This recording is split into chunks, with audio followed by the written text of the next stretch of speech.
అందరికీ నమస్కారం అండి. Welcome to Omkar Nageshwar stock market investment tips YouTube channel sir.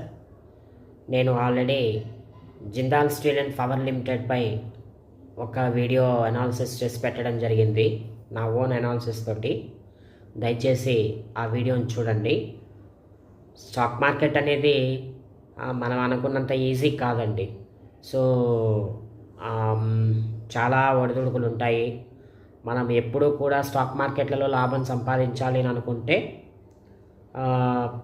Long టర్మ్లో ఇన్వెస్ట్మెంట్లు మాత్రమే ఉండాలి తప్ప ఇంట్రాడే అదేవిధంగా బ్యాంక్ నిఫ్టీలు చేసిన వాళ్ళు కానీ లేదంటే స్పెక్యులేషన్కి పాల్పడిన వాళ్ళకి కానీ ఎవరికి కూడా లాభాలు వచ్చినటువంటి దాఖలాలు అయితే లేవు. 10 రోజులు లాభం వచ్చినా సరే 11వ రోజు మొత్తం డబ్బులు ఊడ్చుకోవడం అనేది మార్కెట్లో రివాజ్గా జరుగుతోంది. సో వీటినన్నింటినీ అరికట్టడానికి ఏం చర్యలు తీసుకోవాలో నేను నా వీడియోలో చెప్తున్నాను.